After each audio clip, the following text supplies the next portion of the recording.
Shalom, damai di hati.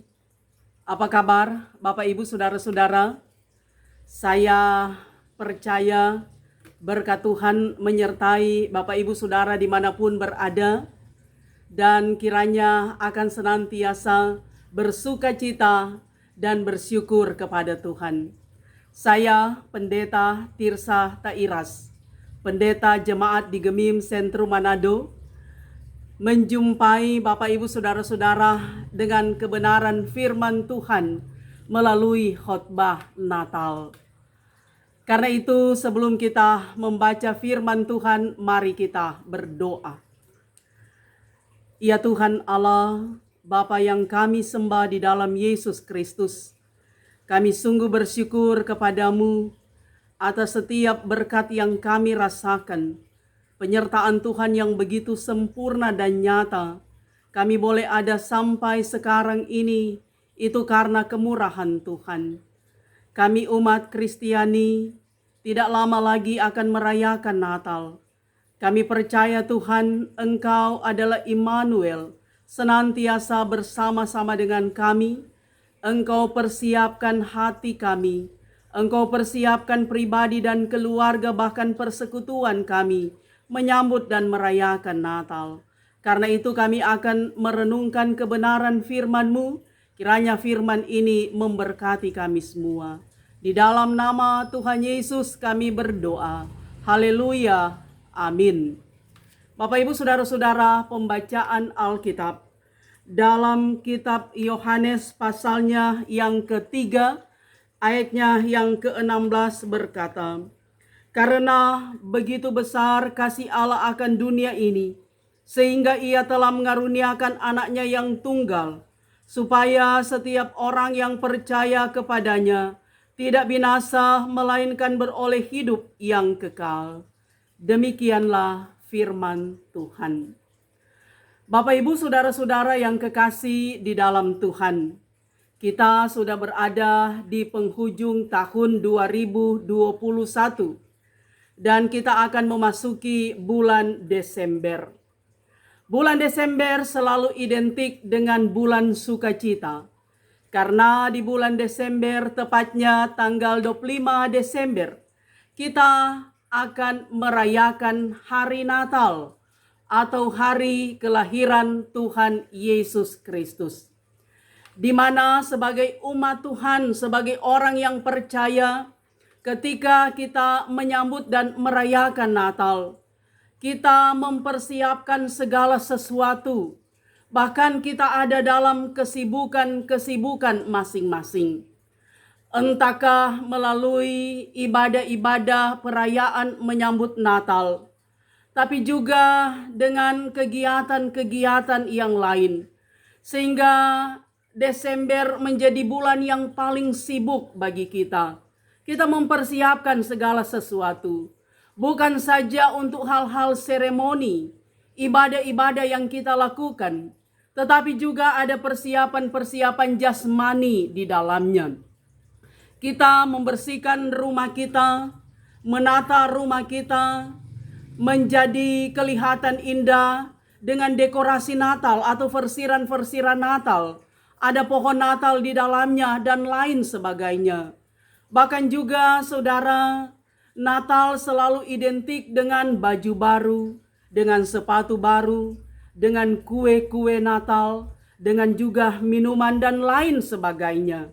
Itu pemandangan umum yang kita saksikan di setiap bulan Desember atau manakala kita akan merayakan Natal. Walaupun saudara, tahun 2020 dan 2021 kita masih ada dalam keterbatasan karena COVID-19 masih ada di sekitar kita. Namun antusias umat percaya kepada Yesus, semangat untuk merayakan Natal itu tidak pernah pudar, selalu ada dalam kehidupan sebagai umat Tuhan.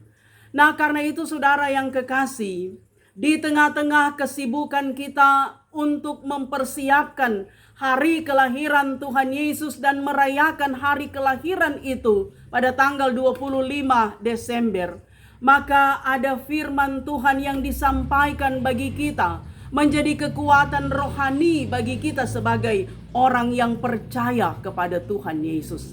Itulah yang dikatakan dalam Yohanes pasalnya yang ketiga ayat 16. Bagian Alkitab yang sudah sangat familiar dengan kita.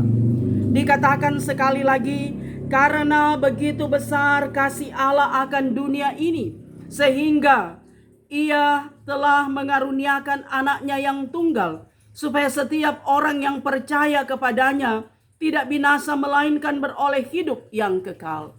Nah, Bapak Ibu Saudara yang kekasih, kasih Allah yang begitu besar, sehingga Allah berinkarnasi menjadi manusia dalam diri Yesus Kristus, datang ke dalam dunia untuk menyelamatkan kita manusia yang berdosa. Bapak Ibu Saudara yang kekasih di dalam Tuhan, Natal selalu dikatakan sebagai hari besar. Apanya yang besar, Saudara? Apakah tanggal 25 Desember ini durasinya agak panjang, agak lama dari hari-hari atau tanggal-tanggal yang lain? Apakah durasi waktu di tanggal 25 Desember itu berjalan lambat atau matahari dia berputar lambat? Tentu tidak demikian. Sebab 25 Desember itu tetap sama 24 jam. Tapi selalu dikatakan sebagai hari besar, hari besar. Apanya yang besar, Saudara? Itulah yang dikatakan dalam Yohanes 3 ayat 16. Karena kasih Allah yang begitu besar, Allah datang ke dalam dunia, dalam diri Tuhan Yesus Kristus. Dia adalah raja di atas segala raja, tapi dia rela menjadi hamba, menjadi manusia. Bahkan dia rela menderita, dia rela disalibkan, dan dia rela mati untuk pengampunan dosa bagi kita semua. Tetapi dengan kebangkitannya, maka ada kepastian dalam hidup, bahwa kita menyembah Tuhan yang hidup, bukan Tuhan yang mati. Allah di dalam Yesus Kristus yang adalah juru selamat kehidupan kita.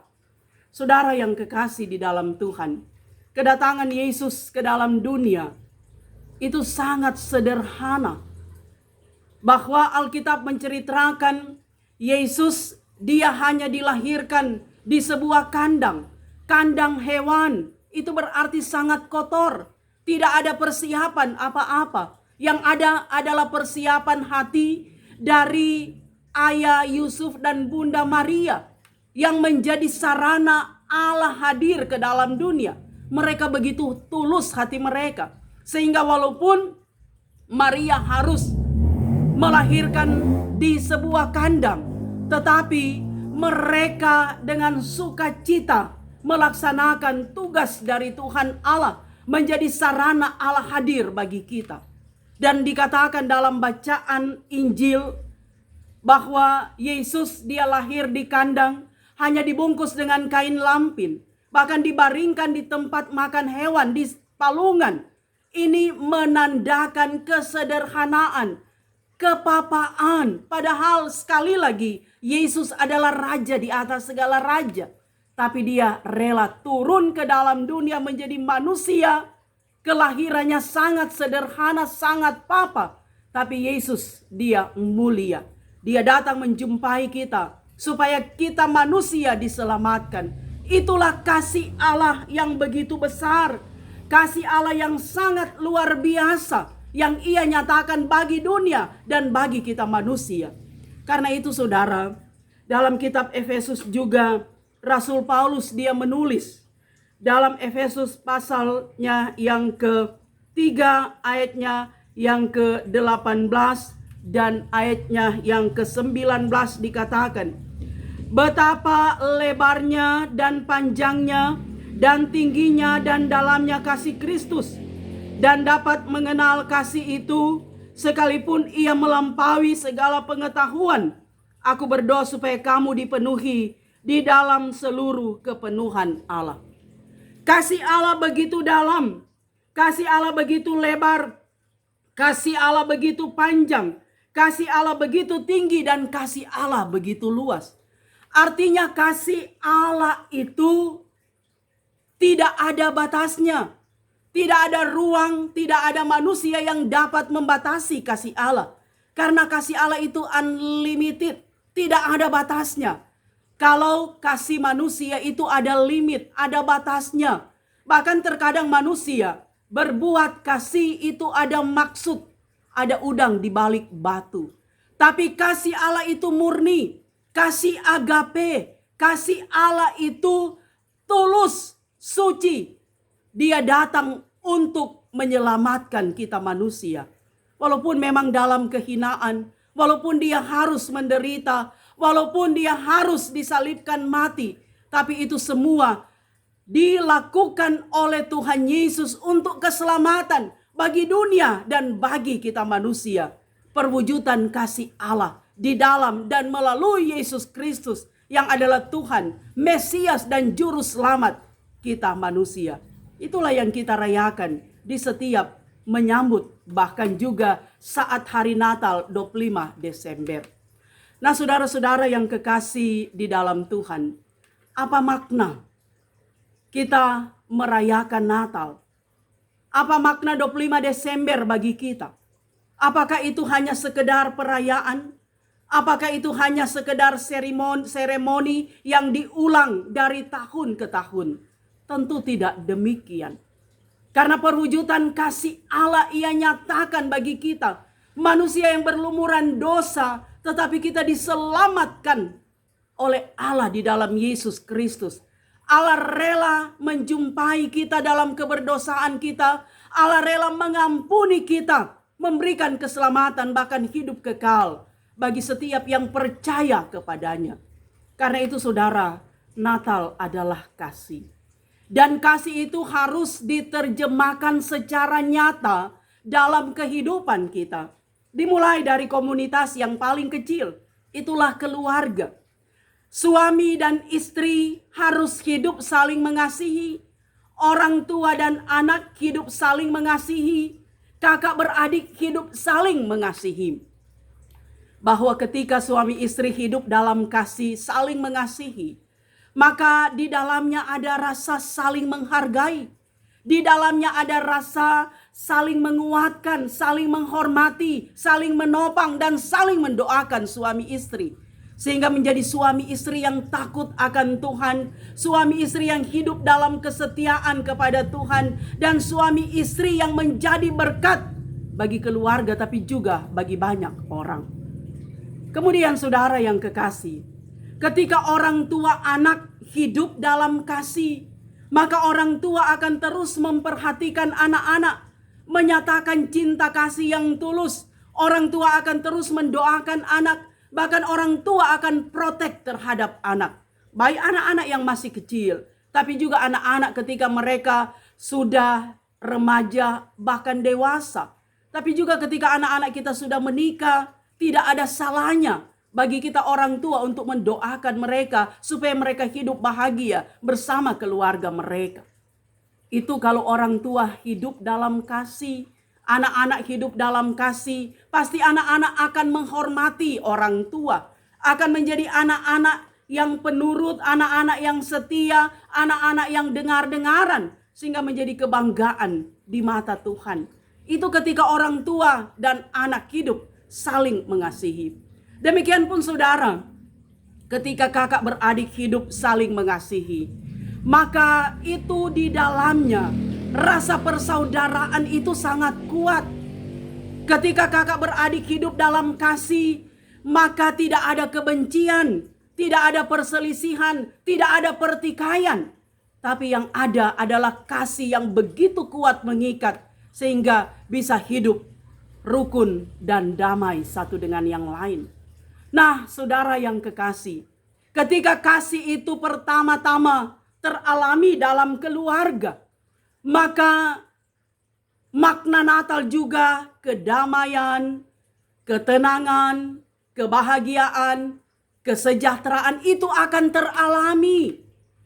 Natal akan punya makna ketika kita hidup dalam kasih. Karena betul-betul kita merasakan bahwa kasih itu yang mengikat kita. Sehingga walaupun memang merayakan Natal itu tidak semewah dengan perayaan-perayaan tahun-tahun kemarin dalam kesederhanaan, tapi kasih itu yang akan senantiasa memotivasi kita tetap bersukacita, tetap bergembira, dan tetap bersyukur. Kemudian saudara, ketika dalam keluarga ada kasih, maka ketika kita keluar rumah, di sana ada orang lain, ada warga jemaat, ada warga masyarakat, bahwa kita hidup dalam kemajemukan, apalagi ketika tinggal di kota. Bukan cuma satu golongan, satu denominasi, satu agama. Kita ada, tapi dengan agama yang lain, dengan orang yang lain, berbagai suku etnis, kita disatukan. Maka di sana juga kita diingatkan untuk saling mengasihi satu dengan yang lain. Hidup dalam toleransi, hidup harmonis, hidup rukun dan damai. Itu juga adalah perwujudan kasih kita. Ketika saudara kita mampu menyatakan kasih, kepedulian, kepekaan dengan orang lain, maka itulah juga makna Natal. Apalagi saudara di masa pandemi, ketika kita mampu berbagi kasih sesuai dengan kemampuan kita. Sebab berbagi kasih bukan nanti ketika kita hidup sebagai orang the have, orang kaya, punya segala-galanya baru kita memberi, tapi apa adanya kita. Ketika kita kaya hati kita kaya, kita akan mampu berbelas kasih kepada orang lain.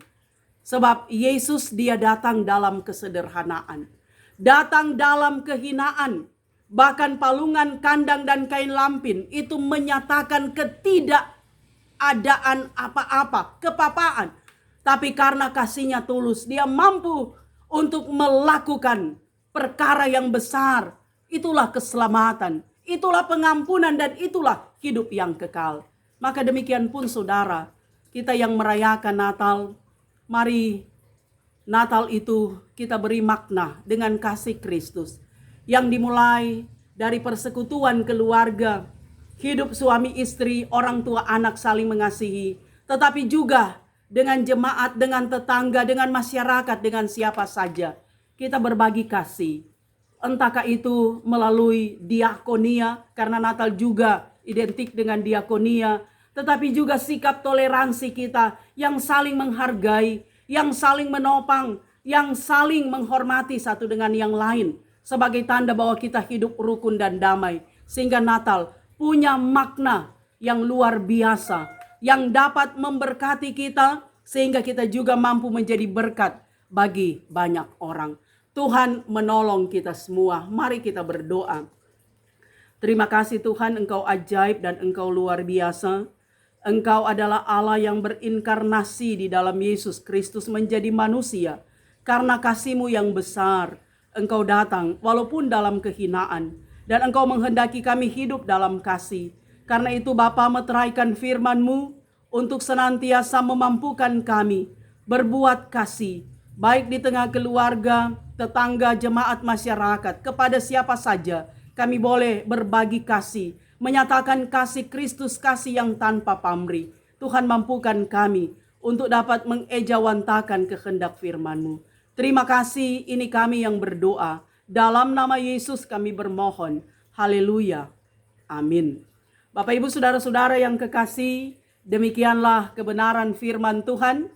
Saya Pendeta Tirsa Tairas dengan kerendahan hati bermohon, kiranya Bapak Ibu terus dukung channel Tirsa Tairas dengan cara nonton terus video saya dan tekan tanda subscribe, like, juga berikanlah komentar yang membangun, dan jika dianggap bermanfaat maka kiranya Bapak Ibu bisa membagikan video saya di media sosial yang Bapak Ibu Saudara miliki. Tuhan Yesus memberkati.